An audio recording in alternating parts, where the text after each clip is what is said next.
Okay, hello. Hello, everybody. I'm so sorry about the scheduling. It's not tomorrow, it is today. So let's start. And I'm super excited about it. I see people are excited about my title that I made, but we're going to talk about it, no worries. And by the way, I don't think it's rare that I schedule a stream and I get dislikes before I even start streaming. So this You one got already got some dislikes? dislikes. You got dislikes? Just from the Oh, just from the just title. for me, just for me. Yes, how sweet. I mean, just for the title, yes. Anyway, let's here we're gonna see people joining in, unfortunately, because I screwed up the scheduling bit. Only now it's people are noticing that it's on. But it's all right. I think it's time when you can start. All right. So David, please introduce yourself. Okay, my name is Dave Reaboi. I've been involved. I guess I spent the last 20 years or so involved in the national security debate in terms of counterterrorism and Sunni Islamist movements.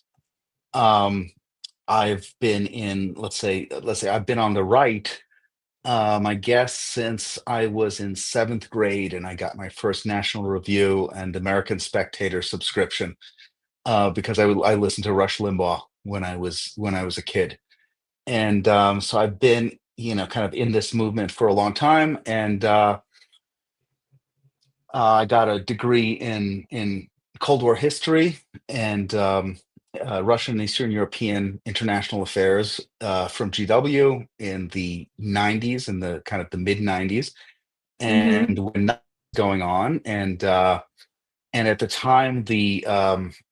time everyone was reading Thomas Friedman, The Lexus and the Olive Tree, and everyone had this wonderful idea that all the problems had been solved and that liberal democracy had won decisively over the forces of communism and evil, and that international law was the self-evidently the way to go and the way that things are going in the world.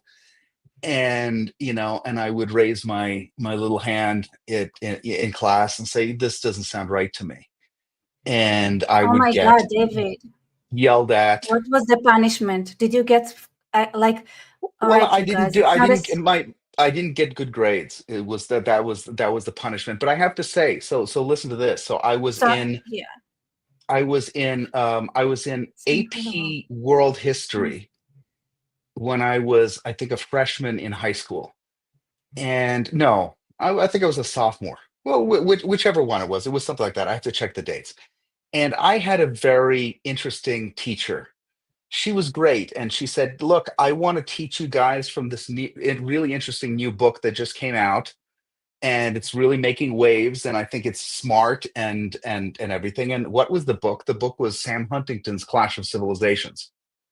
It just came out, and it was making a kind of big splash, and Right. and that book made a lot of sense to me. It was about Islam's bloody borders. It was about, it was that book came out as an answer to the Fukuyama types that were saying that, with the end of the Cold War, we had reached the end of history, and that liberal democracy was, self-evidently the future of the world. And up popped Huntington from Harvard to say, actually, no. And we are, now that this conflict is dispensed with, we're going back to more primordial conflicts, of which Islam versus the West is going to be a kind of key defining key defining one. And so, like, I was already primed for that argument. I ended up being around I grew up in New Jersey, and in New Jersey I was there for the first World Trade Center bombing in 1993. I wasn't there, but I was in Jersey, and we were opening up a play that I was in, and I think it was Fiddler on the Roof, and I was the rabbi in Fiddler on the Roof, and it just, we canceled the play that night because so many people were involved in it. Was you know it was Jersey, right across the river, and obviously so many people were involved in being in New York, and the whole thing. And then I was literally there for 9/11 in Lower Manhattan, and And immediately I knew who it was. And I said, okay, I was a jazz musician at that time. And immediately I was like, okay, I'm going to learn as much as I can about these guys, what makes them tick on their own terms. Not what they say to us necessarily, but what they say to one another, how they understand themselves, because coming to terms with and defeating an enemy, it's really important to sit and say, okay, like, you know, give me your best argument for your position. How do you understand yourself? Because at the end of the day, that's really that's all we can do, because projecting our ideas about who these guys are is will never enable us to predict what future action. So I have so a then after, question. yeah, I'm sorry. All right. God. So, how did you feel when the I think was it Bush Islam is the religion of peace statement was made? Um, at the time, uh, I and everyone I knew in this, in this sort of universe said, "Well, this is bullshit." Um, Right. but at the time, we thought, maybe it's a compromise that he had to make. Really? Because Yeah. sometimes you can't be completely honest with. You have to juggle a lot of things as president, and you can't be completely honest with the people. Like, for example, Bush said, they hate us for our freedoms. And It's true. he was right and he was wrong, right? True. Yes. Um, like, they don't literally sit around and they say we hate them for their freedom, but our freedom is an expression of us not being under Islam. So, like, yes, they hate us for our freedom, but it's Hmm. a Hmm. way of saying it without saying it. So, but it was only years later that we really understood that, at the time, Trump was talking to, care people. And he was, prior to 9/11, he was very involved with, Abdul Rahman Al Trump Amoudi, or Bush? not Bush, I'm sorry, at that time. Okay. And it was only later that we saw the machinations that kind of got him and pressured him to say those things. Yeah. Uh, The Muslim Brotherhood Care organization. Was it? Is it still legal? Is it still is it, legal? Care. yeah. Yeah, I Why? mean, care is still, well, I mean, that's a whole other thing. I wrote a piece with Kyle Scheidler, um, right when right when Donald Trump was elected in December of 2016, and we said, okay, here's the plan for combating political Islam, Mm-mm. and Political. we explained why in the United States it was unsuccessful. And the conclusion that we reached, that I think is true, and it's still true, is that I called it too big to fail. Mm. Immediately following 9/11, um, if the U.S. government would have then closed all of the large Islamic organizations in the United States, all of them, top to Mm-hmm. bottom. Um, What a beautiful world it would have been. well, they could have, because they They should absolutely have. did have enough evidence to make the case that they were all involved in at the very minimum raising money for terrorism, which is what do you call it, which is illegal under the law. So they looked around and they said, well, we can't, these organizations are too big. We can take a little bit, we can go after this guy or this guy if he's especially bad, but we have to leave the infrastructure, or else we're going to find ourselves under criticism for closing down all of institutional Islam. Because in the United States, all of institutional Islam is Muslim Brotherhood, and that's not necessarily because all of Islam is Muslim Brotherhood, but it's the people who came here and started all the organizations, just so happened to be. And so I think for a long time that's what happened. But the problem since then has really metastasized. Right. And I It's think interesting. addressing it the same way, going after it the same way today, is is not going to be as effective as it could have been back then. I mean, had we done it back then, we could have. I mean, there's no reason why we we didn't put away, half of CARE's board of directors immediately How old were because they you were then? for 9/11. Yeah. 9/11, I had graduated college. I was Mm-hmm. out. Let's And old enough to have, like, it's like impressive to me. Like, obviously, like the only thought I had when I saw Bush saying Islam is the religion of peace after 9/11 was, you know what my thought was? I thought it's weird because I feel like he would not have said the same sentence on any other religion. Like, why did I never hear Christianity is religion of peace, Judaism a religion of peace?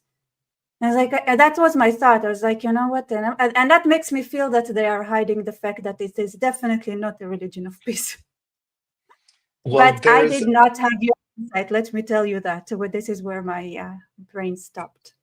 I'll be there's this thing that makes me crazy about this current environment that we're living in, and it is that when we look past it, really the internet enables us to, I mean, I think about it like the Wikipedia effect, even if it's not on Mm, Wikipedia.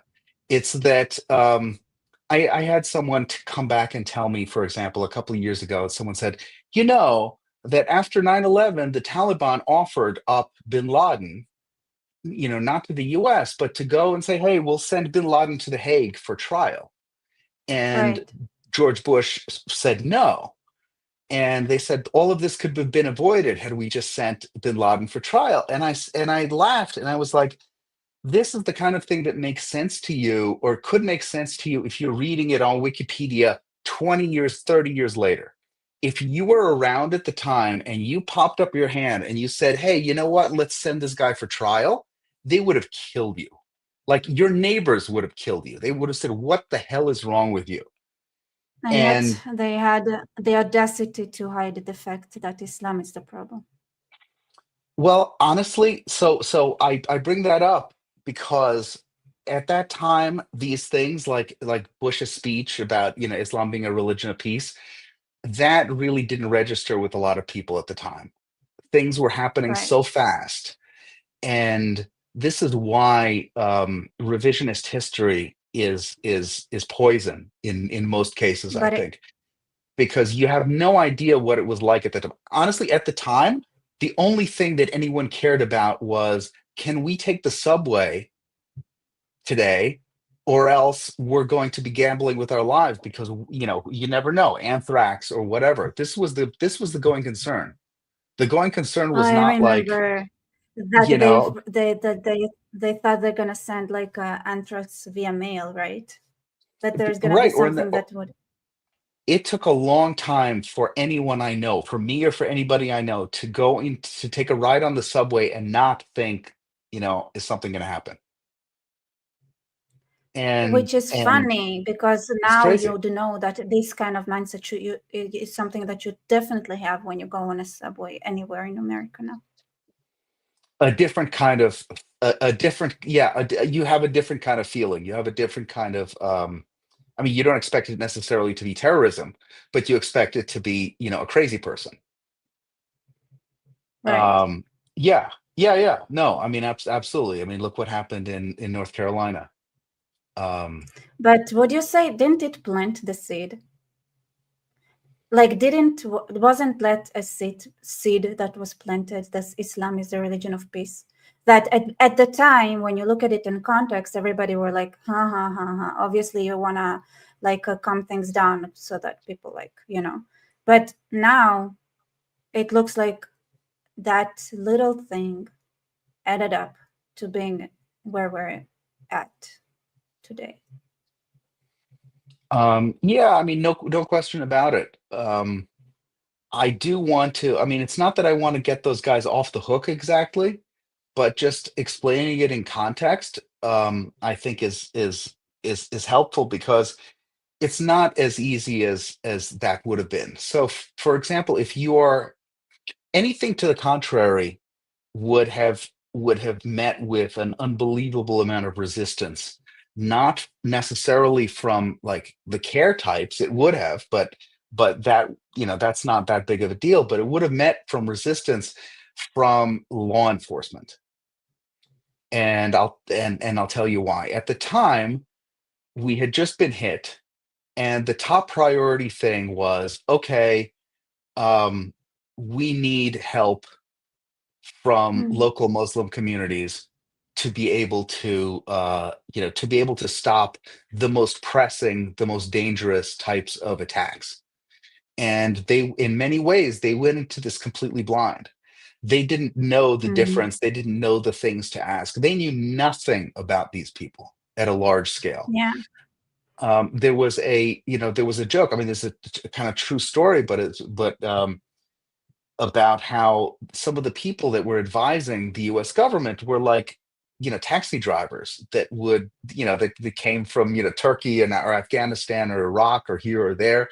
And like they would be taxi drivers, and then like they got second careers as advisors to, the Pentagon or the State Department or whatever. And and so like there was a hunger to understand on one hand, but on the other hand, there was a lot of resistance, and there was a lot of fear, um uh about going and kind of drawing sharp lines and saying, Islam is not a religion of peace or blah blah blah, because in some ways it's true, we did need the help of local Muslim communities to, to stop, to stop attacks and to do investigations.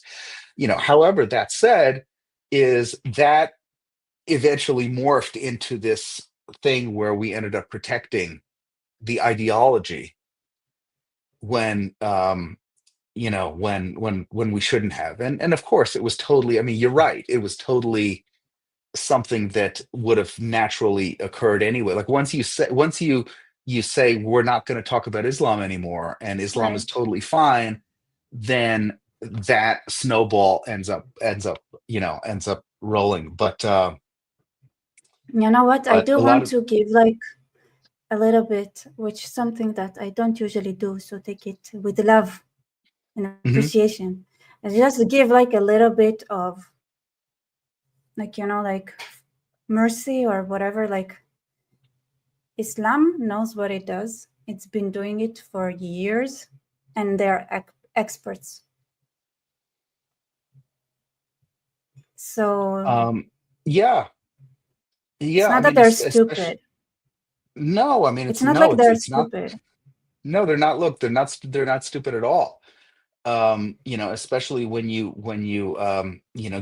get into to Muslim Brotherhood, um when you get into Muslim Brotherhood stuff in terms of how they've organized systems of dawah and to, I mean, and influence and things like that. And look, I mean, you may um yeah, look, I mean, they're not stupid at all. They know very well how to do subversion. When they took over, when Morsi took over, in Egypt, I knew what was going to happen. I was like, look, they're going to be a basket case because they're not going to be able to run their economy. They're not going to be able to run their government. But the one thing they're going to do really well is they're going to radicalize more people into kind of Muslim Brotherhood, and that's what they ended up doing. So these people can do kind of one thing well. They can do subversion well, but once you have the apparatus of government, once you have kind of No, nothing. responsibilities, then you can't do shit. I mean, look, I mean, Hamas is a perfect example. What can they do aside from be terrorists? Sell drugs, I guess. Right. Well, even, and but they even suck at that compared to Hezbollah. Yeah, probably. I mean, no, Hamas is part of the Muslim Brotherhood, so same organization. All right. So here's my question. So is this like how much are you involved with the government now? Like how much are you? Not at all. Not at all. But Not you at know all. them. Sure, But you know some of them. sure. How come? Like, how did that happen? How did that happen? Well, I've been around for a long time, and because I'm around for a long time, I have friends and colleagues who end up not being as controversial, and sometimes as How did you get y- the controversial title? well, I'm on the Southern Is Poverty it Law is it Center's. is it did it start with in the school when you asked a question and got lashes? Whiplashes, No, is that it? no, no. I think I have this thing always my whole life, which is that I'm allergic to giving people what they want. Right. So if the audience demands something, then like I don't know why, I feel like I have to subvert it and give them something else. So that leaves me in a particular place. I supported Ron DeSantis during the election. That ended up And that costing is me. conversation. And why was it Yes, controversial? Why? it was, well, it was controversial because a lot of the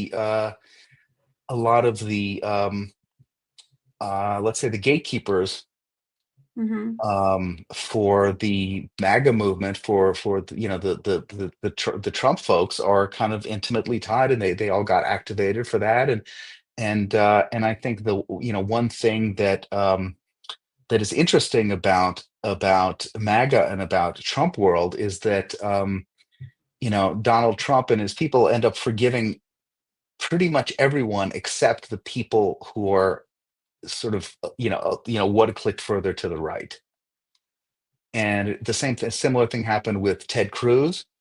The last time around, it was Cruz versus Trump. Cruz was the last man standing, and Trump went at Cruz with hammer and tong in a way that he went after nobody else. Right. And really, the same thing happened with DeSantis, because I think Trump understood that he has a vulnerability there, because the people who are supporting both Cruz and DeSantis were like the more movement conservative people. Mm-hmm. But that's neither here nor there. I very proudly voted for Trump this last election, and I'm glad that I did. Well, of course, Um, between the yeah, Muslim Brotherhood and Trump, like I don't think we had much choice. But yeah. at the end of the day, Between a foreign agent and an American, I choose the American. Does it matter who it is? well, yeah, of course. I mean, at the time in 2016, um, in 2016, I thought like it was to me it was very easy why Trump was doing well, um, which is that he kind of exudes this vague but raw patriotism Right. that is not necessarily tied to like ideological conservatism. And that was what Ted Cruz was, and that was what Ron DeSantis was. Mm-hmm. And I think the people who are voting for, Donald Trump, some of them are those people, but a lot of them are people who like just weren't doing politics before. Yeah. Um, and so when you speak to them in conservative ease, they don't understand what you mean. It feels weird. It doesn't sound right. But when Donald Trump says something, vaguely patriotic, they realize that's what I want. And I don't think there's anything wrong with that. I think I think it's a good thing. I mean, patriotism is better than the alternative. Oh, yeah. I'm just sad that that's the situation. Mhm. It should have been two flavors of patriotism, but okay. But It we're is what not. it Yeah, is. yeah, we're not. I mean, I don't even know what Kamala Harris was at the end of the day. I don't even know what the A hell that is. drunk, I A think. drunk, yes, but Hillary was also a drunk. Interestingly enough, they had two women. They were both drunk. It's so Um, funny because I was when it was Trump versus the Clinton, I was like Trump team. I was mhm. like, I remember watching the election. I was like, Trump, Trump, Trump, Trump. And I was thinking, this is so sad. Like, I would have loved for America to have a woman president, but not this shit. That would like give women a bad name for eternity. I was like, it's like, here's the thing. This is what happens.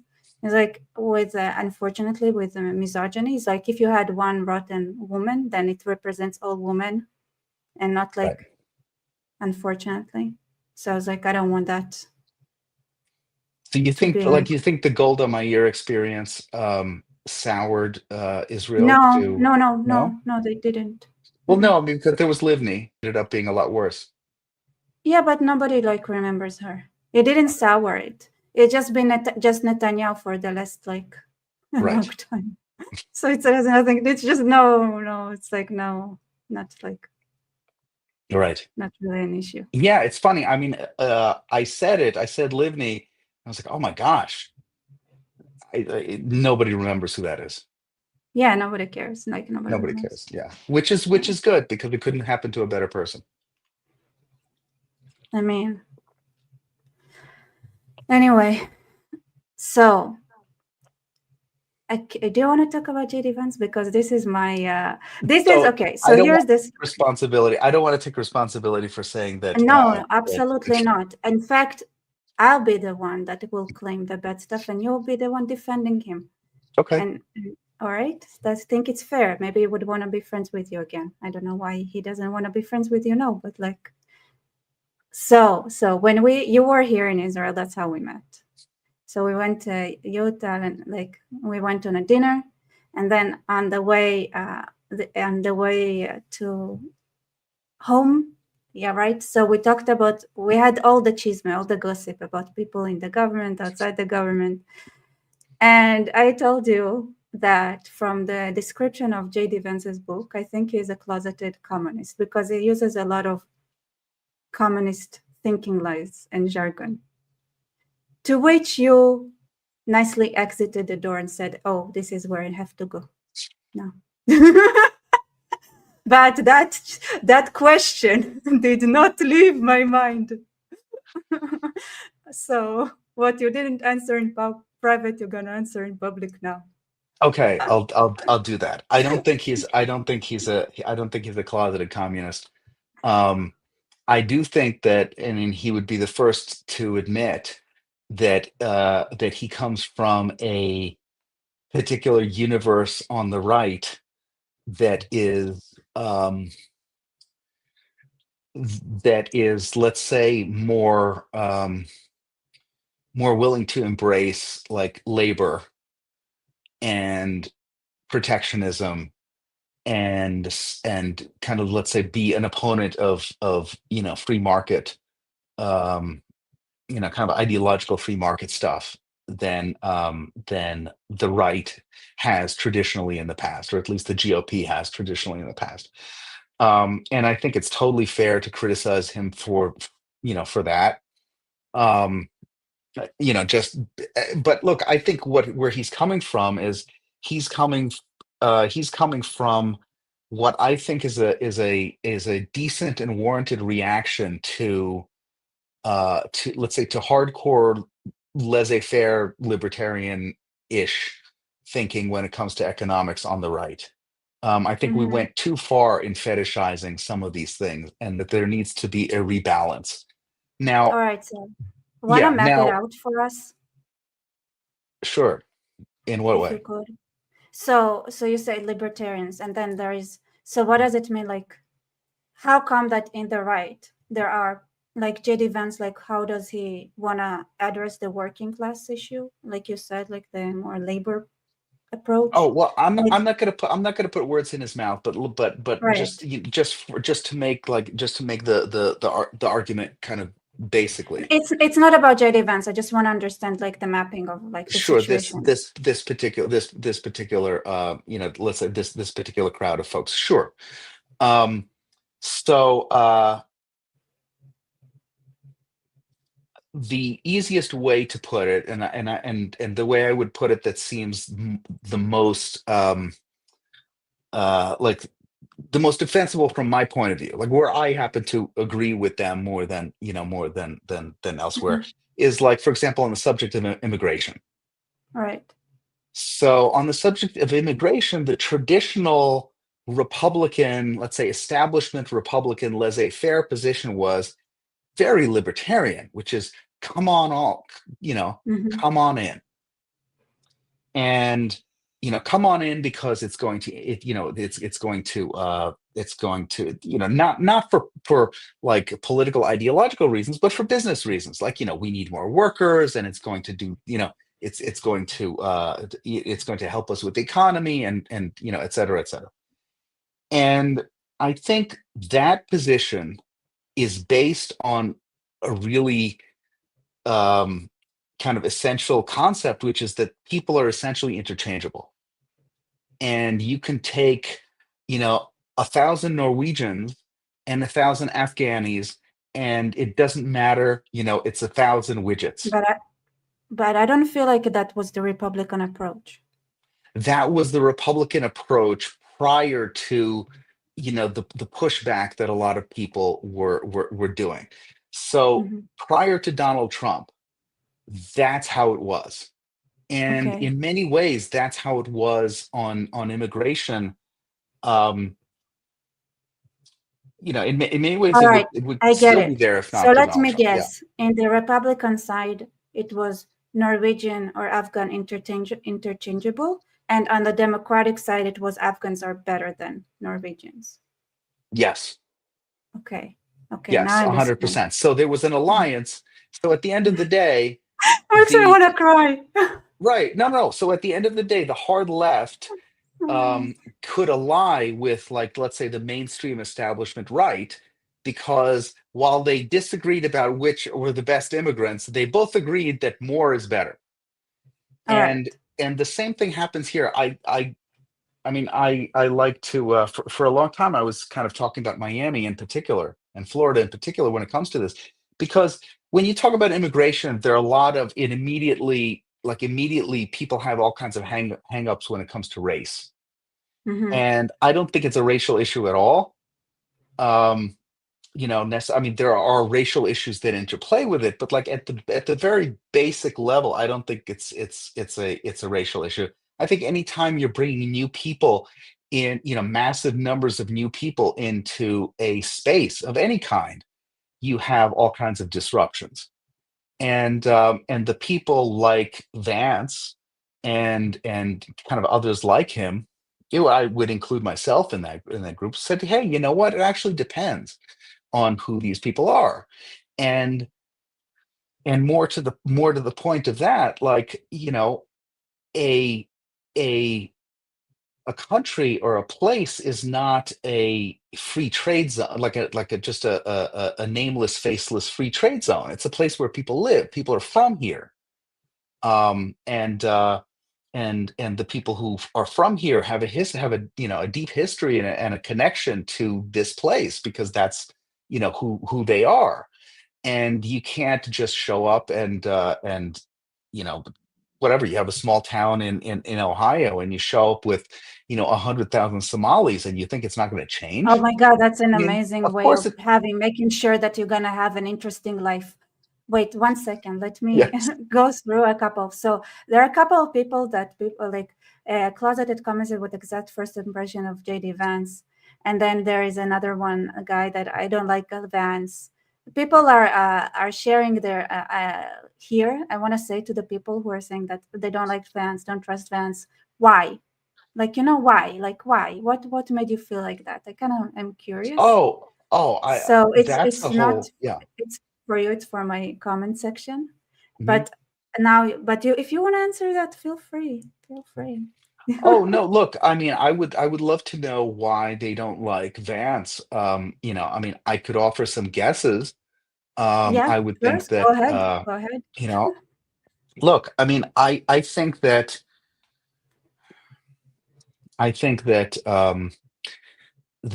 we live in an information environment now that is very dangerous, and it's dangerous to our, I mean, it's dangerous to the country, it's dangerous to our national security, it's dangerous to our ability to think, because the algorithm rewards certain types of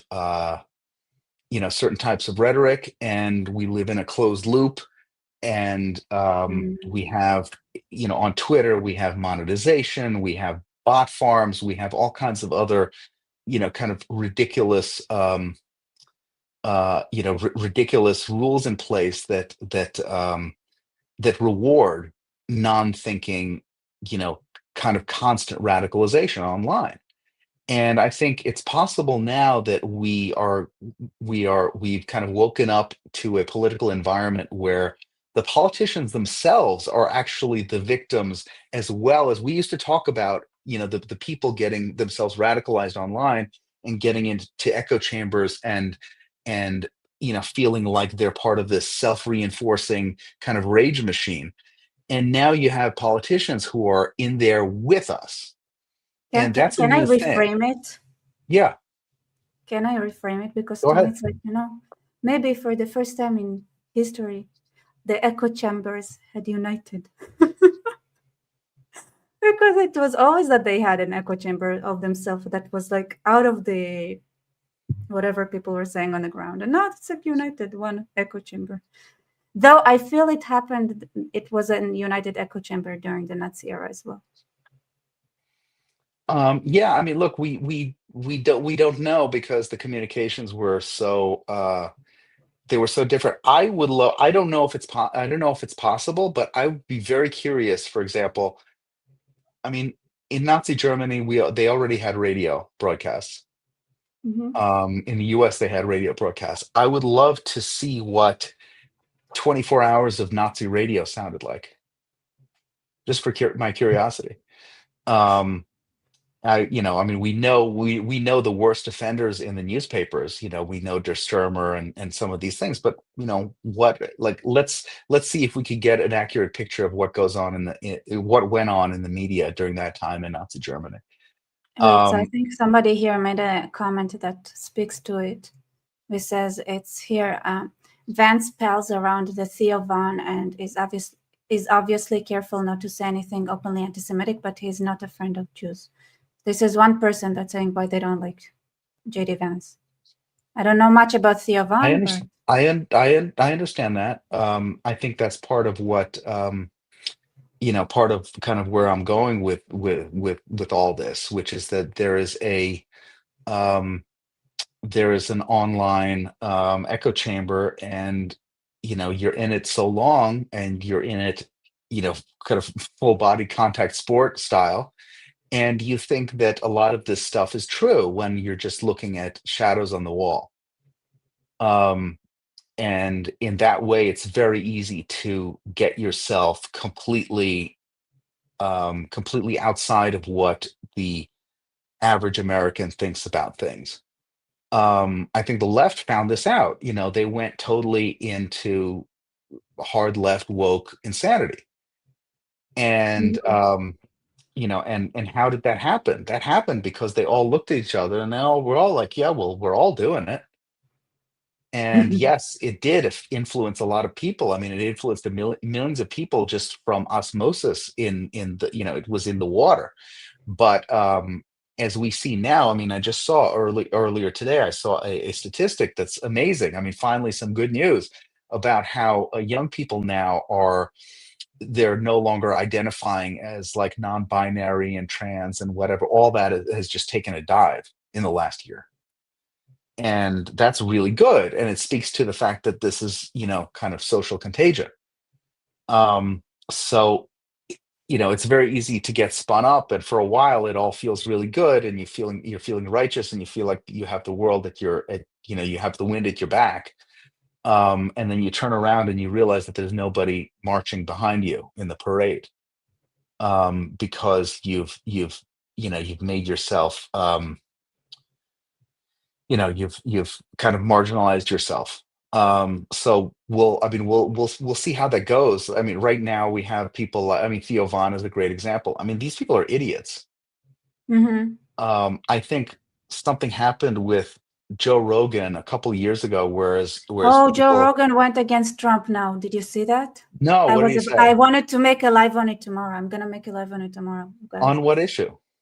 And he went against Joe on the immigration policy. He said like saying those images of like parents being arrested and stuff to get deported like is heartbreaking, and like he didn't vote or something like. Wow, interesting, I know, interesting, right? interesting. What does it mean? I mean, first of all, I don't believe for a second that Joe Rogan has an ounce of opinion that really belongs to him. Well, no, I mean I mean, look, he's an idiot. I think that what Listen, happened was, it's yeah, okay. I have a video. I have a you have a video where the thumbnail is me doing like that and saying what then and having a photo of Joe Rogan saying like this idiot. He's so stupid. But yes, okay. look, at a certain point, I think it happened with Joe Rogan. At a certain point, many people realized that they really like listening. They prefer to listen to people who are dumber than they are. It used to be that people used to listen to people and say, "Oh my God, so and so, he's so intelligent, Oh, she's so that's why I don't intelligent." have enough views and followers. Everything. I understand Right. Well, everything. no, I mean, yes, yes, of course, yes, of course. It feels wonderful to tell yourself that, Oh, yeah. I yeah. mean, I say the Listen, same thing. I'm like, don't hurt it. I like this narrative. right, right. But People like but this. no, Okay. but it's true because all of a sudden you had these very successful podcasters who popped up and influencers who are clearly stupider than the average person. Like what I mean, who's watching Theo Vaughn and and some of these people who are, I mean, you don't learn anything from them. You From certainly don't learn anything Joe from Rogan, some of, I learned a right, lot from Joe Rogan. right. I understood what kind of questions a stupid person would ask. So I thought it was interesting as like in a research kind of way because like I needed to understand like okay, I wonder where the short circuits are when for the average or maybe even below average kind of human being, and then I see what kind of questions he asks. And it's like I see, okay, so this is where the problem is. I see. I mean, if you're listening to Candace Owens now, No, she's like like what are you getting from this? And increasingly, look, I mean, increasingly, yeah, I learned more Carlson is the from Joe same Rogan. way. At least I can understand what stupid people would ask. What like with Cadence is But like, okay, schizophrenic people ask that, yeah. yeah, it's like I know it's like that's not interesting to me. Those people need to be like if somebody starts listening to sounding like Cadence, so okay, get them hospitalized. Like what is this? All right, continue. I Right. should No, stop. but it's I like stroking my own ego, but I would. no, no, that's good. That's good. Yeah, I mean, look, I think it bodes very, very poorly for, for the future when I mean, it's never good when people are like, I don't want to listen to so and so, they're too intelligent, or I mean, I don't think they're doing it consciously. I think they're just saying like, okay, this is fine, this is good. Or I mean, what, you're listening to Andrew Schultz for political opinions? Where did this whole thing begin? I mean, Dave Smith. I did watch, I have to tell you, I Wait, watched wait, the, wait, wait. Didn't yeah, was it like okay to me, Dave Smith? All right, he's just first of all, I'm not American, so a lot of it is that I don't know anything about Theo Von, for example, anything. I just happened to watch something that talks about Joe Rogan, and they brought up Theo Von as well, and this is why I know that person exists. But okay. Dave Smith, he's like everybody knows him, even I do, and I feel like he's a kind of person that was generated out of smoke from nowhere. Yeah, I mean, I think that's Ian Carroll. I think Dave Smith I can explain because he's Okay, explained okay, it. and explain. and so so around the time of, I mean, Dave Smith told his origin story to Coleman Hughes on the Great. They did a live stream, and Oh, at he's first, it's kidding. totally worth seeing that because I've never seen Okay, somebody get his ass handed to him like this before, so comprehensively, and sort of without rancor. He didn't even know what hit him, but he did talk about, the first question was like, okay, well, how did you get into this? And right. Smith described being, in 2004, watching the Republican debates, and I was there. I remember this very well. I was in San Francisco watching this debate, and it was Ron Paul versus Rudy Giuliani on the question of terrorism, and Ron Paul blamed all of terrorism on the United States. And for Dave Smith, watching this, Dave Smith got himself really aroused by this possibility. And now, what, 20 some years later, 20 years later, Dave Smith is still the same guy he was 20 years ago as a snot-nosed idiot kid. You know Um, what I think? That getting out in the public when you're too young, like it stops your brain development. oh yeah, no, no, 100%, 100% with that. But no, I mean, nobody knew who he was back then. But he was a kid, and then he went and he got into this very deeply, and he got into Scott Horton, who's basically Dave Smith has never said anything original that Scott Horton hasn't said before. He's the guy who runs antiwar.com. So like I've been aware of these guys since 2004, Okay, so they and didn't just appear they've out been of saying, nowhere. yeah, they've I been saying the I same I thing. I thought maybe like Dave Smith is like the first AI robot that was trained to just mirror everything that people want, like manipulate No, the version of sadly, kind of American Qatar would want people to see. But apparently, okay, so my theory that I sadly just these made up guys. was debunked. Okay. Well, I think that applies to someone like Ian Carroll, who like legitimately, I mean, I have questions about where this guy came from out of nowhere. He was like an Uber delivery guy, Hmm. and and out of nowhere transformed into a very sophisticated, information operations, info warfare guy, on behalf of our enemies. And nobody asks who he is, what he did before, he popped up 10 minutes ago. But Dave Smith, Glenn Greenwald, there have always been these guys. Greenwald goes back to the old days when he was writing for Slate or Salon or whatever, and he was a relentlessly anti-Israel guy. Oh, I And have to say something. Somebody says Dave Smith is Jewish. Is he really Jewish? I don't believe it. I think he made it up. I think he made it up too. I think he made it up. I think he's not. I think he's probably Italian or something. But like I because like I remember looking at like something looks suspicious about the story of him being Jewish. I I mean, look, don't know, like something there are didn't add plenty of up. people.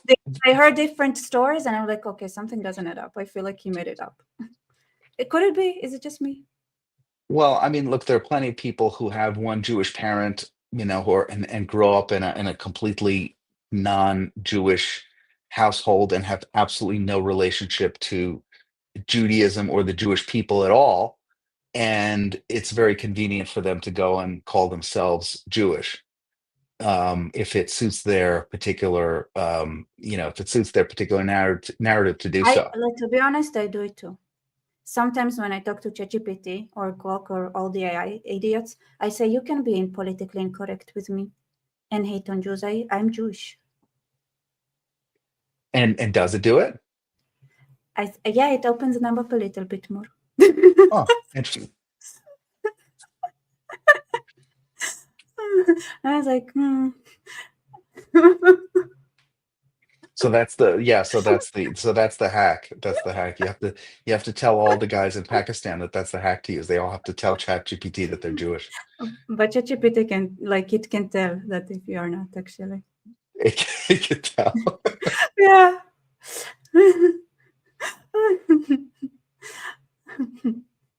And when I just started using ChatGPT, at some point I said, like, what do you think I am? And it says Jewish because only a Jew would ask questions like that. No, no, it didn't. Yeah, yeah, I Really? did. Oh my Yes, I God. swear. Yes, in the beginning. Yes, it said like only Jews would ask questions like that. And it wasn't anything to do with like Judaism or anything. It was just like just the way you ask. It's Jewish questions. Like Wow. it's only a Jew could do that. I was like, All that's right. freaky. Do you use And I did it. ChatGPT in English or in Hebrew? Is there a Hebrew There ChatGPT is. You yet? can do whatever There is. it's the same one. You just Well, yeah, yeah, and but it's just it's good because of the, like for Bible stuff, for example, then it makes mhm. it easier to make it like when it's Hebrew and English. It needs to know what's in the Bible. So if it brings the quote in Hebrew, then it gives you different information. By the way, you know what I do sometimes when I want to get information and Mhm. it's researches, I tell it and it has something to do with like different countries. And I like, oh, I remember like saying, listen, did you check Chinese sources in Hmm. Chinese? Like the like some, and then if I give that to like if I give that to them, and it would give me like it would change its algorithm a little bit to look Hmm, at hmm. non-English speaking sources, and then you get a completely different answer. Interesting.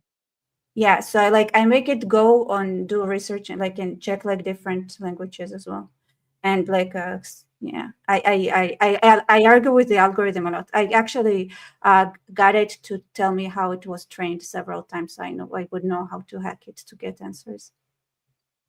Interesting. I don't know. I mean, I feel like you have to have a baseline, like some baseline knowledge of the subject matter to be able to really get the most out of it. Oh, I did machine learning. I was an architect, and we did machine learning training, and like when it was just the start in the beginning. So I was like in one of the first companies that even did things like that.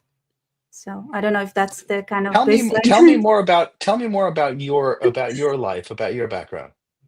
Because I don't think Oh, I've seen you do a bunch. I don't think we've ever talked about it. I don't, I like keeping that mysterious. Mysterious? Okay. Yes, All right. I like So it mysterious. we'll just mark down Mossad. I mean, don't put it.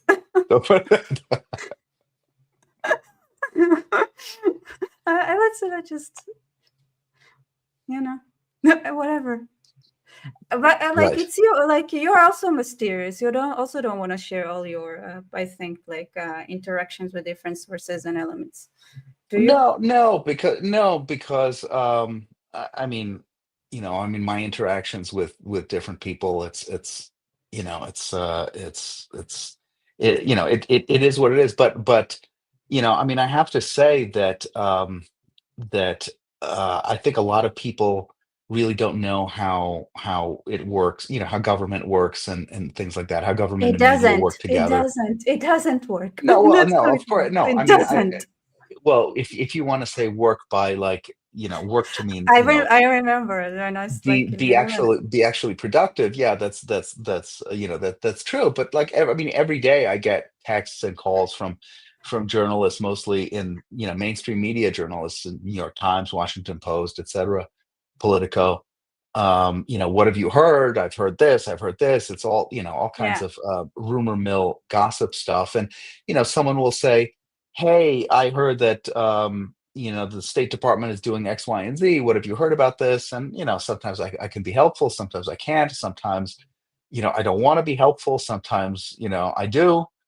And if you've done this work, if you've been in this environment for any length of time, these are the relationships that end up developing. And um and uh and and, and yeah, and even if I'm in Miami Beach, these people will still blow up my phone, and vice versa. So there's a bit about that, and I don't know. I mean, now that a lot of people are more accessible because they're on social media, it's yeah. interesting how some of that stuff has changed. I mean, now you can have an interesting account on social media and then be noticed by people in government or people who are whatever. I mean, you can get a DM from a billionaire being like, "Oh my God, I think you're awesome. Let me give you money," or what have you. Whereas prior to that, it didn't, that opportunity didn't exist. You'd have to go and you'd have to really work to get into some of these rooms. Um, I think you have to work a lot on social media to get noticed too. Yeah. Yeah. No, I mean, no doubt about it, but prior to that, it was a lot more difficult. I mean, I was living in San Francisco, I was a jazz musician, and I woke up one day and I said, I want a job in national security at a think tank, Hmm. and that's what I wanna do. And I had the knowledge, but I didn't have the credentials. Right. I was someone who had studied myself and was up on all this stuff, but I didn't have any credentials. I didn't have any work experience that would have gotten me through the door. Hmm. And when I told people this is what I wanted to do, they would laugh at me. and I moved to DC, and I took jobs. I was doing legal temping, I was doing whatever, and I was just trying to get a foot in the door. Mm-hmm. And, thankfully I was able to do that. And I started on the lowest rung of the totem pole. I was the guy at a think tank who updated the website. And I didn't care. I didn't care that I was making, no money, very little money. I was so happy to have the gig. And because I got the gig, I ended up, tripling my salary in 2 years because From I took. nothing to nothing. No, no, no. From very little to like respectable, Okay, okay. because I took on more. I was like, okay, I'm gonna go from that. I'm gonna create a new position here. I'm gonna be the communications director, and I'm gonna do a bunch of different things. I'm gonna start a YouTube channel. I'm gonna do, Mm-hmm. d- start making books and do all this stuff. And by virtue of being connected in that universe, I met a lot of people. Mm-hmm. Um, and And now nobody likes you because you're too right wing. No, no, no. But no, but at that time, and I think about it a lot because at that time it did feel like being in the jazz scene in New York, because when in New York or in DC, if you'd show up and you're, whatever, young, and you're like green, and you're not a senior person, you're, whatever, you're in the middle, or you're like junior or whatever, you show up and then you meet other people who are also at your same kind of status level, and those are your friends, because those are your colleagues, those are the people who are, those are the people who you hang out with. You don't immediately go to hang out with, the secretary of education. Right. um and what ends up happening is, if you're there for a long time and if you're still involved in politics, everybody ends up going up the ladder together. So that's how people end up knowing, I mean, that's how now I end up knowing people who are, what are senior people in government and in the media and things like that, just because of virtue of being around for a long time and watching watching everybody's career go up as mine goes down, Yeah, I have people but like that's that not too. entirely true. Yeah. Like I have like a very very close friend who like like works directly with Jared Kushner and Trump and Elon Musk and everything, but from the technological perspective. And it's funny. I mean, like I knew he would be great. Like I think he thinks that about me as well. But it's like, under the radar, some things are. I don't think nobody Right. knows. Yeah, a Yeah, lot of a no lot one of a knows. lot of a lot of things are under the radar, and they're better off A that way. lot of things. It's better off, Yes. 100%. Yes. Yeah. Um, but all right. What are you most excited about right now that is going on politically? Because I think your personal life is a different kind of chisme session. It's a different. My what? Oh, no, I didn't nothing. It's just understand. politically, not like whatever excites you the most. It's just Oh, a oh, secret joke. oh, Sometimes a okay. secret, yeah, sometimes people mix up a lot of things, especially, yeah. Okay, okay. Continue, continue. What am I most excited about politically? Look, I'm completely white pilled on Israel.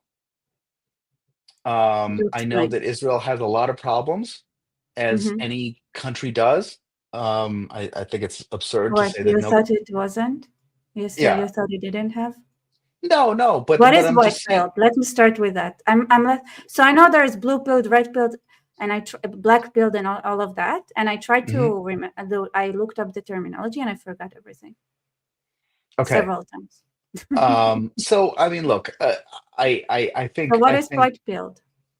Okay, white pilled is what does it optimistic. mean? White pilled is Oh, optimistic, and black pilled is pessimistic. that's what it means. Okay, so And you're and optimistic about Israel. yes, which is Okay, not characteristic of me, because I'm usually a black pill guy. Usually all right. I'm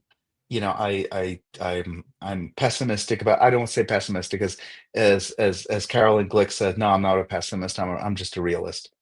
Yes. Um and um and that's true. But I'm white pilled. I'm optimistic about Israel. I think at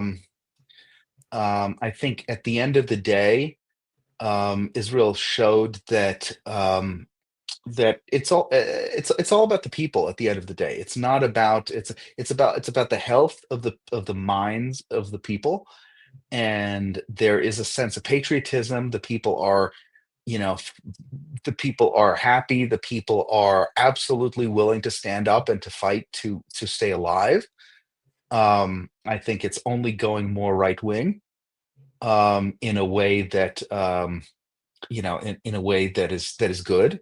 I think that, obviously there are huge problems, that that exist in every place, from, like, the social problems to the economy, to all these things. But, like, no, I mean, all of those things are surmountable, especially compared to other countries.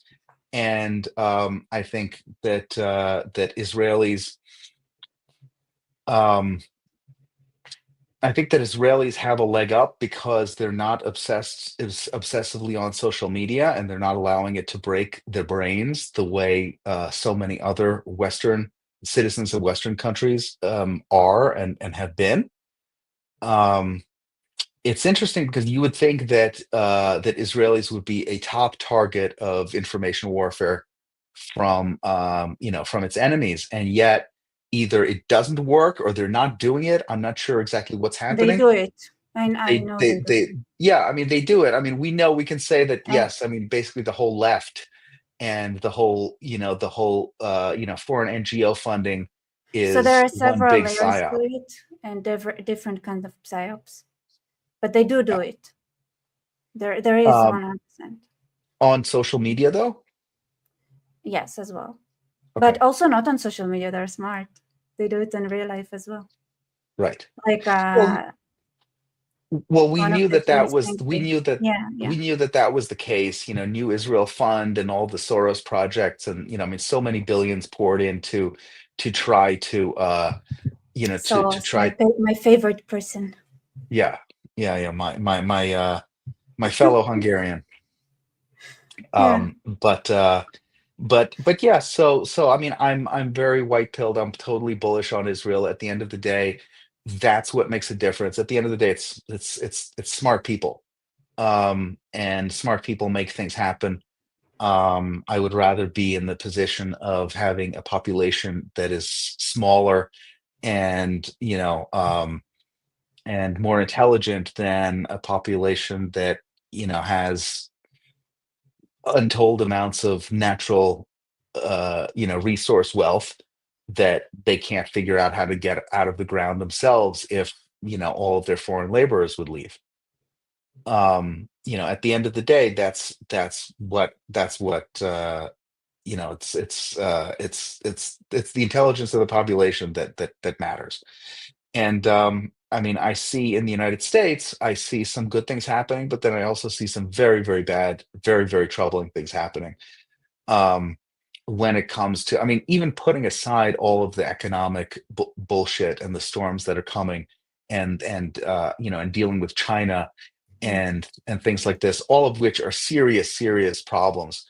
I think we're doing a massive experiment with social media in the United States that will wind up costing us quite a bit, because it's changing the way we think, it's changing the way we understand our lives. It's allowing our enemies to come in and slipstream the very harmful messages um, into into our brains.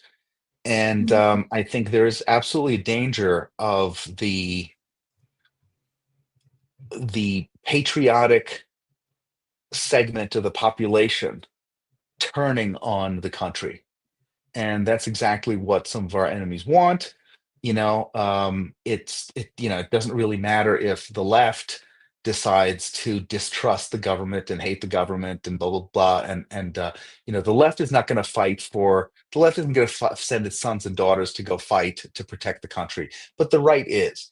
And if you destroy the that segment of the population's belief in the Mhm. goodness of the country, then then you have real problems, because then you really don't, then the whole thing collapses.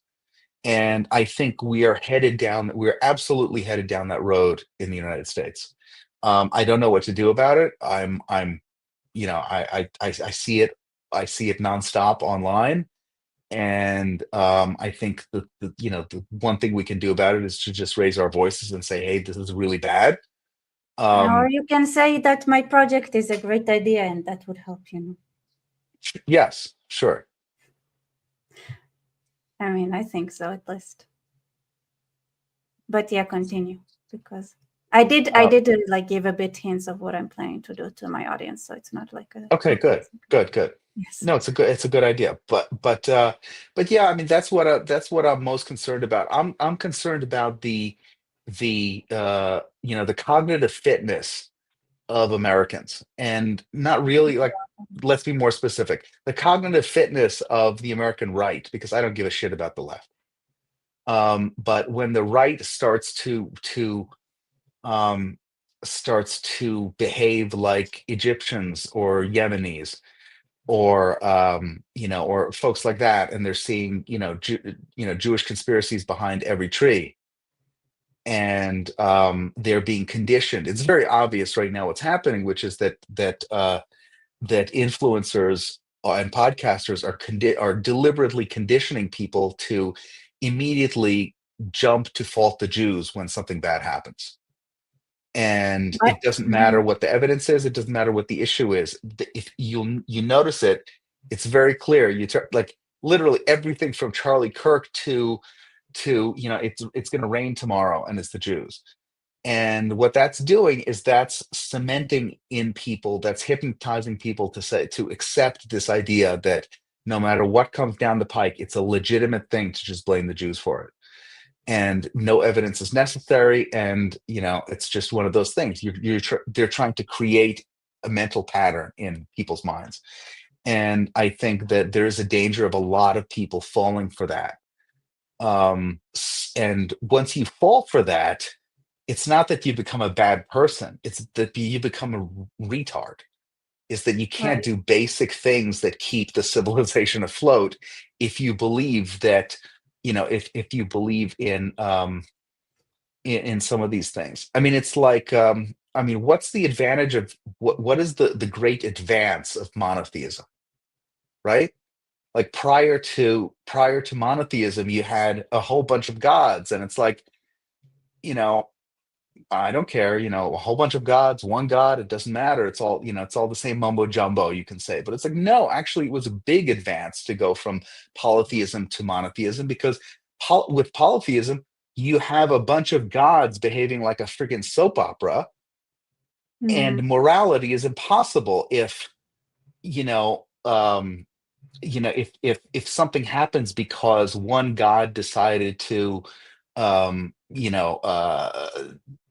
marry another god. The rain god decided to marry, the sun god for, for something. You can't build a moral universe based on that. You can't build, um you really can't have, like, serious technology based on that. You cannot build a society that way. And that's, unfortunately, that's where we're going. That's what I fear the most. So do you see it like on the individual level? People are saying here individuals are smart, the collective is not so much. Is it something that you really like see on the individual level? So I think, I have a lot of friends who are, I mean, I'm obviously Jewish. Nobody who knows me, who's in my life, doesn't know where I stand on a lot of these things. So I think people will be, hesitant. People I know will be hesitant to come up to me and to, you know, say things like, yeah, Israel killed Charlie Kirk, People believe um, that?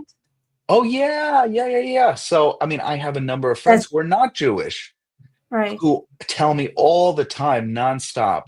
They say, guys, it's scary. You have no idea. People I know who I work with, or my second cousin once removed, or, someone I went to high school with, or I mean, people in their real lives who will send the messages. I know someone whose close family members went crazy down this path, and Right. this friend of mine is like, I mean, you see it, you see it online. I mean, she posts, um, when every time I see her posting stuff, kind of pushing back against this stuff, like, pardon me, a bit of me hurts because I know that she's What is the going through it final in her family. conclusion? Like when they walk down this path, and what? Where are they gonna go? Where are they gonna reach? They're going to be incapable of functioning, That's which yeah. is They were which like is what which is what I mean, which is what the bad guys want. I right. mean, if you're running information operations against another country, you want your people to be broken. You want them to be dispirited. I mean, you saw the old Yuri Bezmenov videos, right? Of course. Yeah. I mean, it's the same thing. It's the same thing. And it's not, um, I Maybe don't think we what should tell them that since you saw like how Israel runs America like so beautifully, like infiltrated the FBI, the government, kills Charlie Kirk, and then nobody like in the system can do anything about it. Maybe like we need to explain that like you guys, be nice. Don't get us mad. well, I mean, it also creates, yeah, I mean, it also drives people crazy in another way, right? So, like, Right. let's say this idea that Israel controls America, and the whole Zog idea, Zionist occupied government, which has I been know. around If we forever. do, why are they being such not so naughty? Yeah, you'd think that they it would be more efficient. You'd think they'd know their place. Right. Well, so even if this takes over, let's say the GOP, and the mainstream GOP position is, sort of believes in this, and then starts demanding that we do things, that are there, the politicians start doing things in order to address this problem, which doesn't really exist. I think what ends up happening is the people end up going more crazy, because if you're elected and you're like, I need to solve this problem of Jewish influence, and then you go in there and you're like, And then well, what are you? Who are you shooting? It's like right, like, who yeah, who is the Jewish influence here? I mean, it's And I know how it would go. Somebody would say something. I think thinking is Jewish.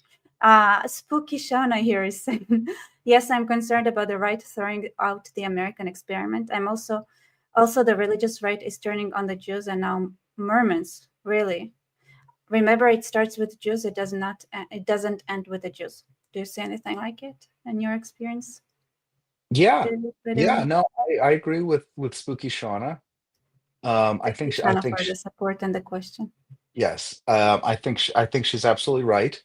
I agree with her, and again, like, this is not, obviously, like, we care about this. I care about this because I'm a Jew, but at the end of the day, this is not even about Jews. Um, Hmm. this is about just trying to destroy, the it's just about trying to destroy America by getting a large number of Americans to believe in Do, stupid shit do that they isn't not real. see it? Do they Do they not not see see it? it? I honestly, I think it's a mix. I I think they think it's don't a care. mix. I honestly think Well, they don't care. well, okay. So who's they? Joe Rogan, the Dave Smith, all of them. I think Cat and Sons. I think they don't care. I mean, I think Joe Rogan is too stupid to understand what's going on. But You know why I don't think that? why? Because we are animals, and animals have instincts. And if you thought somebody really controlled you, you'd be expressing fear. This is Oh, well, he's okay. So and I don't and think and I don't because think Joe he and Rogan be, I don't think Joe Rogan feels like he's being controlled. But right, Candace but like Owens would, if she really believed but what she was but saying, she'd be expressing fear. right, Yeah. but Um, and yeah, she be Tucker Carlson exactly is same. Tucker All of Carlson. them. No, I mean Joe Rogan. I think it probably has its moments. I don't know if it just, but he's afraid of the Qataris and the Arabs, and he expresses that. But he has like But he, like, but he also has this element of, I don't know what he's thinking, honestly. It's just, you're right, maybe he's too stupid for anything. If I I, think I he really is. I think think he, deeply about it. Joe Rogan really gets me into, okay, okay, okay, okay, okay, well, that's what just a I break. here, I mean, I'll tell you what I think is the most nefarious part about this, and it's the part that I think is kind of the least understood. And I keep hammering this on Twitter.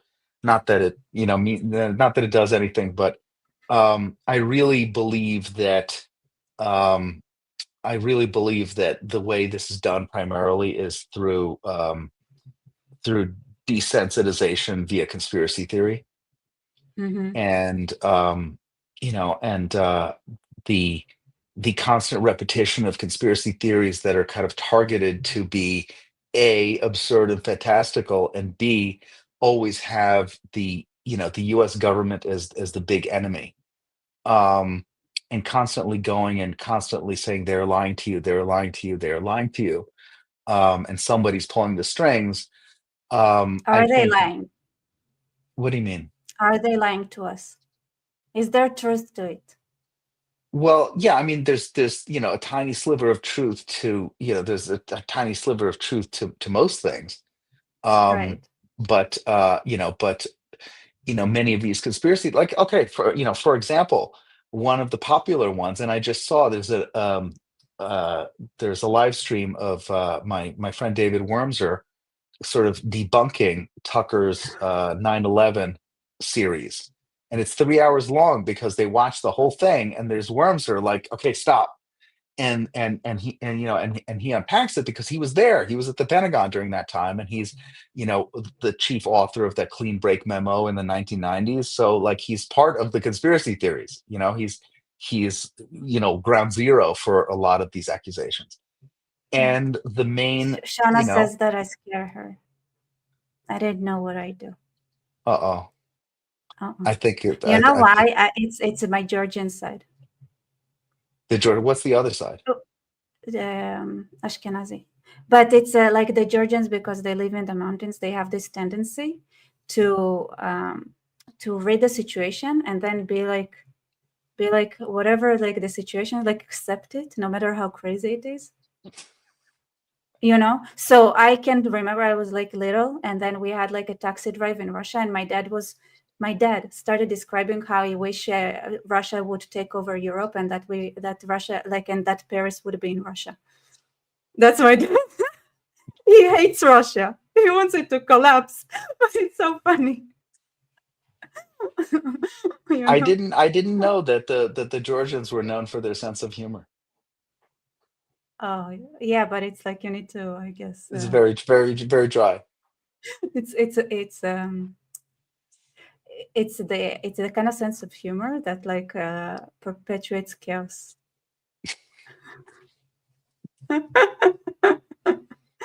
All right, Excellent. so wait, so So what Harvey is? Jersey, Tell us more about SPLC list. Oh, yeah. I was starting to say. Um, yes, and I keep interrupting because I'm I'm enjoying on this so the much. I'm on the SPLC list Oh, 3 times. No, I'm on the SPLC list oh, twice. I was on the SPLC list 3 times, but one time they took me off. So I was on the anti-Muslim hate watch list, um, and and I was put on there. I mean, unfairly, because I'm not anti-Muslim. And in fact, what ended up happening was that I was put on the list with an organization that I was a part of, mhm. and we asked the Egyptian government to send the SPLC a letter that says, "Hello, you have put this Wait, organization but on the what is list." SPLC? I think you It's forgot the Oh, I'm sorry, I didn't question. tell you. It's the Southern Poverty Law Center. So Mhm. it's a nonprofit group that was created that's hoovered in tens of millions of dollars over the years. It exists primarily as a money-making operation. It began as I appreciate that. well, it began as an organization that would track and try to destroy the Ku Klux Klan. So Hmm. they would go and they would infiltrate and they would fight against the Ku Klux Klan, whatever, 100 years ago. Right. And since then, as hate has been, has kind of gone down, actual hate has gone down. They decided to kind of retool themselves as enforcers of left-wing orthodoxy. So they served a very important function for a while, which was they allowed the mainstream media to point a target on the back of anyone on the right or anyone who disagrees with the left. So they enabled the New York Times to say, um, you know, Dave Reaboi, who the Southern Poverty Law Center calls a hate, calls a hater or a racist or an anti-Muslim bigot, comma, blah blah blah blah. So it allowed them to slip that in right away, and they kind of made themselves obsolete as the media became even more radical and irresponsible, because the media realized after a while that they didn't need the SPLC to call somebody a racist. They could just call someone a racist. So that's where we are now. And the SPLC is, the fortunes of the SPLC declined because they were kind of made obsolete by the fact that the left went even more radical to the left. So I got myself on the list 3 times, and then it was taken down once. So I'm on there Did, twice. Yeah. okay. What did you do? What did I Like, do? how did you earn your I was spot? a part of And what? I was working for an organization that was identified as, the Center for Security Policy, and I think there was another one, and by virtue of that, I appeared on the hate map, or my Mhm. office appeared on the hate map, and then by virtue of that, I was flagged on Twitter, which I think the flagging still exists to this day. I don't think Elon got rid of it. So everybody who was designated a hater by SPLC got Maybe that's something their. that we need to talk to Ilan about. Hey, get people from the SPLC list back in. Yeah, look, I mean, I've had friends of mine speak to Elon about it. I Mhm. know that for some reason this legacy information is still in there. Um, Oh, I bet I it's somewhere in the code that would break it if they take it out. Oh my God, 100%. I can like that's like I hate it. I once saw like a computation error somewhere deep in the code. And I was like, oh my, and it was so deep rooted that it broke everything. Like if you change the computation, but it's critical. It's such a okay. right. No, Okay. yeah, I mean that's what happened. So that's the story about the SPLC list. Now, I mean, Wait, what did you do wrong that you got removed once? I got removed once because the Egyptian government sent a letter to them and they said, "Get these guys off the list." What are you talking about? Oh, Because I amazing. was friendly with the Egyptian government at that point in time, Oh, and they said, is like, this it? Yeah, they said these guys don't hate Muslims. We deal with them all the time. We just hosted them here in Cairo. So they right. very quietly made And what that particular government dispute. was that? Because some Egyptian This this governments. this was the first days of Sisi. So Oh, Sisi so the changed, government that but hates Muslims right, right, got right. you So out. so for a while, the Sisi government was really good, and Yeah, but then it got tired, I guess. then it got tired of fighting. Yes, I think that's what happened. Look, that's what happened to Turkey. Yeah. They got tired of fighting at the end of the No, day. Erdogan was insane from the get-go. No, no, no. Erdogan was always But insane. that's no, no, no. But that's what I mean. Even before, like, they got tired of keeping the military got tired of Mm, constantly pressing back yeah, against the people, mostly mostly the people out in the sticks countryside. Yeah, in the countryside. Yeah. yeah. It's the hardest thing is to fight against your own people. It's so hard.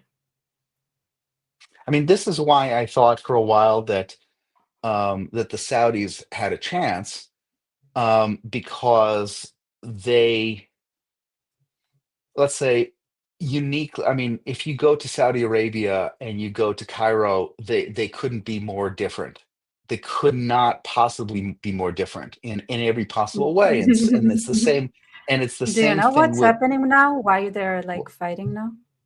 The Saudis and the Egyptians. Tell me. They're no, I'm asking you. Do you know?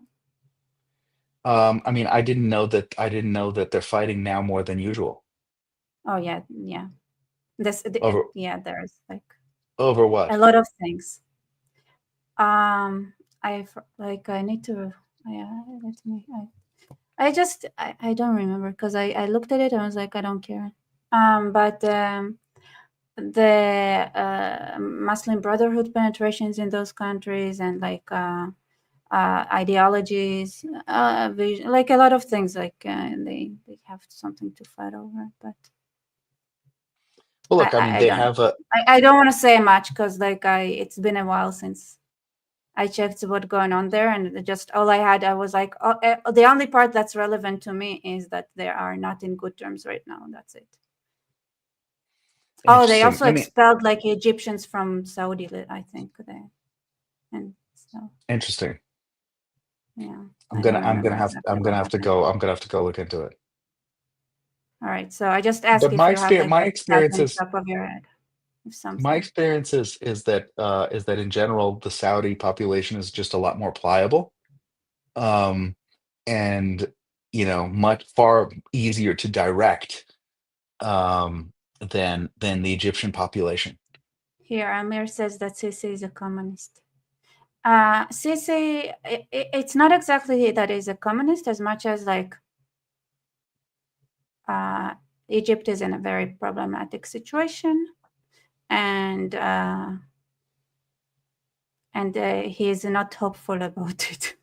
Probably, I mean, like I I get don't it, like understand because why they they're. subsidize the food and everything like that. But I think they don't believe in that Egypt would manage.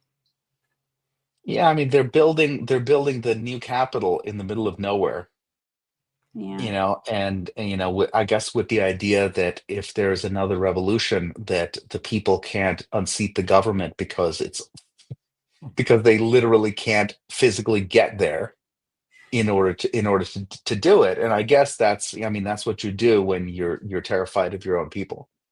Um, yeah, but but I mean, they are moving. They continue to move weapons into Sinai in a way that is starting that is making the Israelis nervous. I mean, justifiably so. But I it was mean, so funny. what's that? It's like at some like when I think like a year ago, the Egyptians started talking about how like they should join the war, like and fight against Israelis, and the Israelis were like, you know what, you guys, you're far enough away. We're just gonna nuke you. That's how Israelis responded. I was like, wait, we're gonna kill all of you.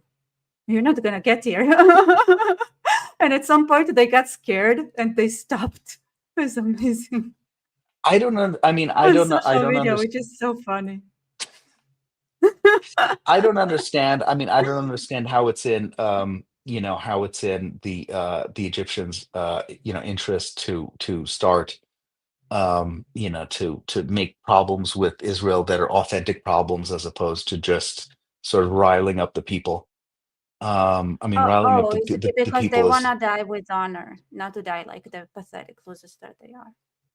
Yeah, I'm not sure that that's what I'm not sure that that's what they want. I'm not sure that I'm not sure why the United States has been so reluctant to apply any real pressure to them over the course of this, at least that we know of, at least over the course of the last 2 years.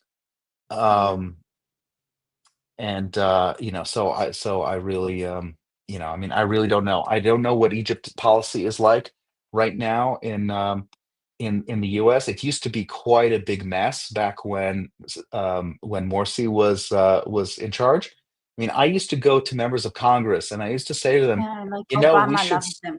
we should start Yes. cutting. We need to play hardball with the Morsi government. We need to cut military aid. We need to do all of these things.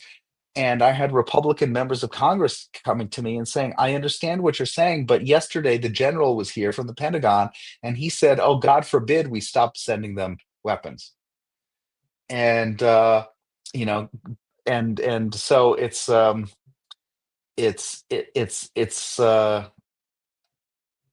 it was one of those experiences where I was like, okay, now I get why Washington doesn't work. Now I get why this whole thing is complicated. Um, and um, and I kind of recalibrated my sense of outrage, for that, because it's like if you're halfway across the world, you're halfway across the U.S., and you're like, why don't we do something about X, Y, and Z? It sounds so easy. And I say, yeah, yeah, I get it. But when you go into DC and you realize there are, 50 reasons why simple things don't happen. Yeah, And I'm not but it's justifying because I'm they're not not justifying simple, it. though. Do you think Yeah, it? I mean, are they simple though? I'm sorry. Are they simple? Are are they simple? Oh yeah, like um at the end of the day, I guess no, they're not simple. Even the Mm. most basic things are not simple because there are, there are all kinds of stakeholders and all kinds of people who pop up and say, no, no, no, you can't do that for all of these reasons. And anytime something actually does happen, I'm shocked because the resistance to that inertia is needs to be really, really great for that to happen. And so when Trump says he's going to designate the Muslim Brotherhood, I'll say, okay, yeah, great, wonderful. I will believe it when I see it because I've Yeah. been through that already before a couple times. Here, Ned says, I had the expression too big to fail. That's how they justify bailing out failing businesses with our tax money. That is accurate. And he said it in the beginning of the conversation, and I kept that comment because I thought at some point it would be like the perfect point to make. Oh, no, no, But I it, used it on purpose. I used that word on purpose because in reference to exactly that yeah, what yeah, yeah, of uh what course. what Nate was talking about. Too big to fail. Like, hey, you know, we need to prop this thing up because if not, terrible shit is going to happen. And Yeah. that was exactly the point of view that these guys had in dealing with the banks and in dealing with the Muslim Brotherhood. Now, I'm not a financial guy, so I don't really have a strong opinion about too big to fail when it comes to the banks. I don't know what those alternatives were. I'm a foreign policy guy. I'm very happy to be ignorant about that. But in terms All of right. the way they dealt with the Brotherhood in America, it was the same justification. All right. I have a question. Speaking of big stuff, Mhm. about the great, beautiful bill that Elon Musk had a physical confrontation over. Oh, the one where he punched, no, where Bessent punched him. I don't know what happened there, but like I actually wanted to bring a financial professor to talk about that issue. I don't know why it ended up like being like miss. I'll text him again, but like, but on your from your perspective, what do you think about that? What happened there? Maybe I'm getting old, but I've forgotten even what was in the big beautiful bill. But like there was, it's the budget, and there was this Right. whole Trump Elon Musk falling out.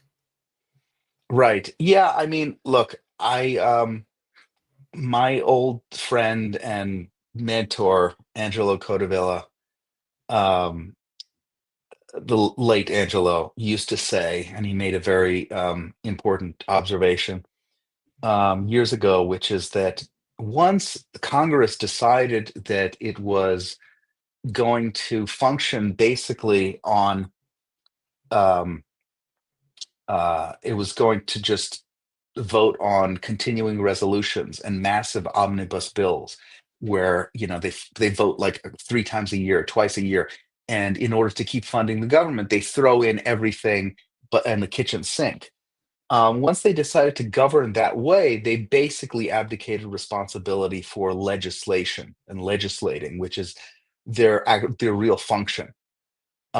And they became, they became folks who, um, who just voted on these big omnibus packages. And what ends up happening is when you don't legislate, you send all of those, you send all the things that you would legislate on to the administrative state, to the departments, to the executive branch, to the EPA, to the State Department, to here and there, and all these other totally unaccountable bureaucratic parts of government. And what happens then is once Congress abdicates their responsibility for doing this, they have no other job, so they end up becoming social media stars.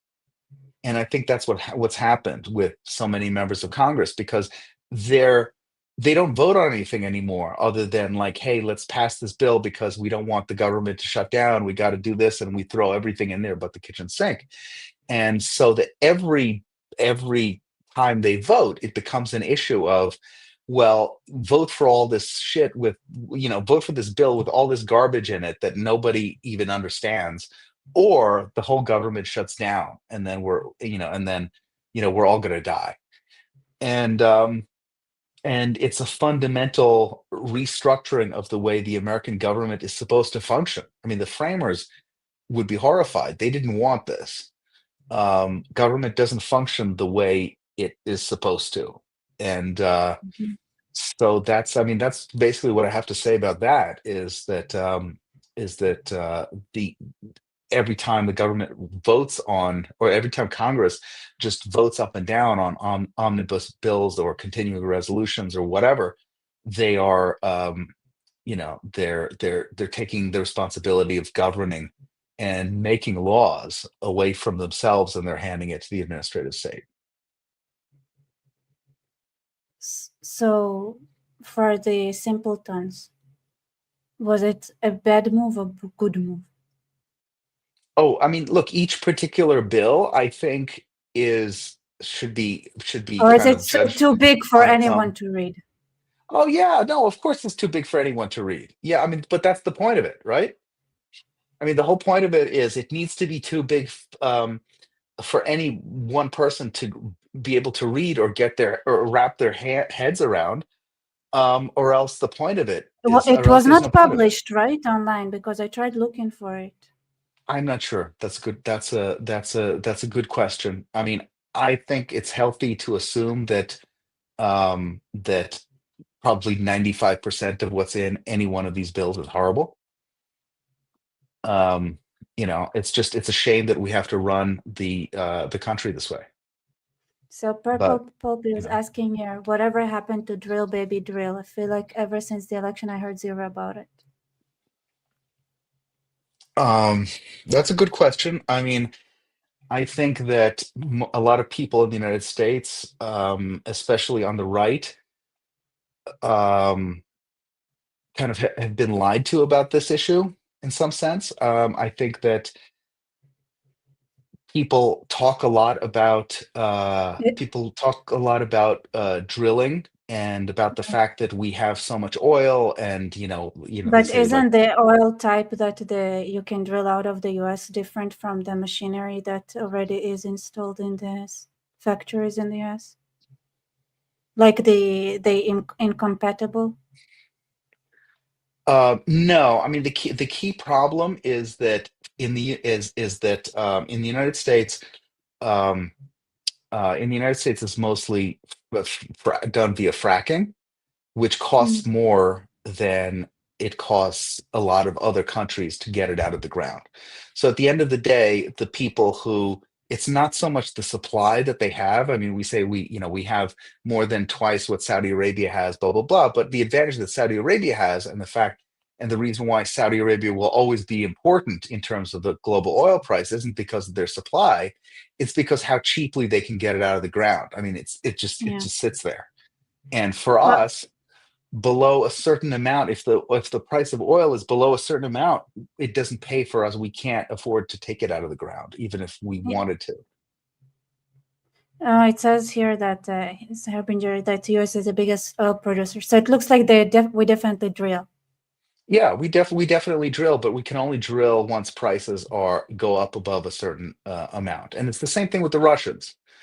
Right. We won the Cold War, and I actually know I'm trying to remember what number this was, but there was a national security directive from Ronald Reagan. That's one of the things that's credited with winning the Cold War, which was devised by some people that I know. And the idea was we make a deal with the Saudis for them to lower the price of oil Mm-hmm. so low that the Russians literally can't afford to pull it out of the ground. Mm. And that worked. And it worked on one hand, like it worked in foreign policy, but domestically, it was very bad for US producers. And Reagan took that hit himself. In the 1980s, Texas was a mess. And Ronald Reagan was hated by everybody in the oil industry because they knew that this was what was happening. Mm-hmm. And but he was a statesman, and he was like, "Look, I know this sucks for a lot of Americans right now, but we have a larger goal." Right. And they ended up doing it. But it's based on that insight that below a certain amount of below a certain price, you know um Yeah. below a certain price, you can't do it, which makes the Saudis more important than they otherwise would be. All right. So David Quinn here says Musk promised 1 trillion saving from Dodge, and Bassett took it seriously. Dodge only produced a few hundred billion. This caused a problem with the Treasury auction. Higher interest rates, so Bassett angry. And also Yeah, I, somebody I here. think that's the backstory regarding the big beautiful bill. And here Nidesh is saying, question, why did Trump choose Bassett? He's a source decipher. Is it like, can He you like is. He explain did more? work with. He did work with. He did work with. He did work with Soros. But that was years ago. I don't know his current position. I heard that he was never a Soros leftist. But I Mhm. did know that they had worked together. I was very suspicious of Besant. I'm no longer as suspicious as I was because I end up agreeing more with Besant on some of these issues, especially in regards to trade, than with Lutnick. So the bottom And line is, and which I try Besant, to understand. Besant beat up Elon Musk. So, like, I mean, how bad can he be? You don't like Elon Musk? No. Why? It's I interesting. think I think Elon is I think Elon is one of the big villains of our time, if not the Really? biggest. Yeah. Mm-hmm. Why? But we can speak about that. We can speak about that. We can speak about that another time because that requires a whole No, other because I'm thing. so confused about him. He's such a weird guy. Right. Um, yeah. Let's do another thing on Elon because I'm very happy to. I'm very happy to. I'm very happy to do that. But unfortunately, I've got to run. Okay, okay, We, okay, we perfect. um, you know, Just I let I me I, I see. can't. Let's see what's going on. Thank you Thank both. you both. Yeah, Oh, here. thank you, Nate. This was Thank awesome. you I so had much. a I had a great time, All and right, I can't wait to do it again. 100%. Me too. I have so many questions more. Okay, I have some All right. questions for you too next time. Wait, you want to question me? All right. Yeah. Okay. No problem. All right. We good? All Thank right. you very much for Yes. listening. Thank you so much. Bye bye. I'm See you. gonna read a couple of separate. Yeah, I removed you. So okay. Let me read. Thank you guys, everybody who were here. Sheikh Yamim, because Allah said to not trust the brother JD and I'm good Muslim. JD Vance is the wrong kind of Muslim. Lol. Yeah, thank you. And Spooky Shana, it took Scotch, Irish, and Germans and the English a century and 2 wars before they really started unifying after hybrids. Is it in the US? But thank you for your support again. All right, let me see if there are any kind of questions. Okay, Musk is playing a risky game with absolute free speech. The truth always wins. It's just a question of how long before it does before the bullshit destabilizes thing. Yeah, you guys, what do you think about Elon? I'm so curious.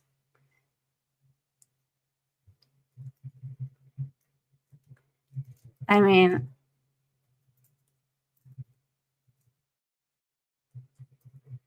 I'm so great, and now I'm mad that he had to go before I heard the all the Elon gossip.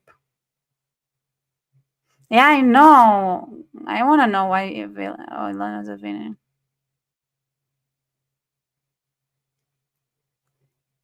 I just wanna know. It's such a weird character, isn't it? Isn't he?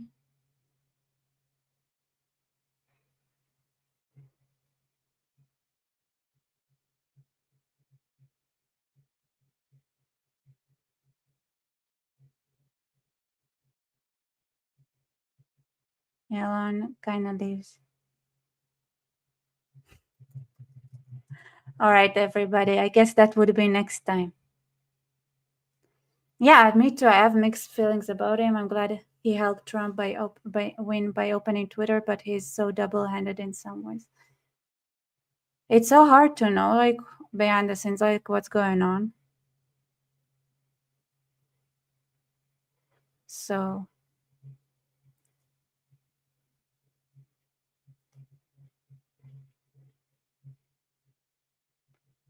also, I get nervous whenever there is a humor ship. I don't know. I think they're all crazy. All right, everybody. Thank you so much for being here, and I'm gonna come back to you tomorrow and see what's been said on Joe Rogan. Yeah, I know. It's nice. I agree. It's nice he's paying Tommy's legal bill 100%. Maybe Elon Musk doesn't fit into the current elitist club and he's trying to build a new one. But my feeling when it comes to certain people is that you want them to get and reach to a certain level, but make sure they never get beyond that. But there is a catch here because they're the best when it comes to getting to that level and doing what is necessary in that level. But then there will be disastrous if they ever get to the next step as well. You know what I'm saying? All right, everybody. Thank you. Bye bye. Good night.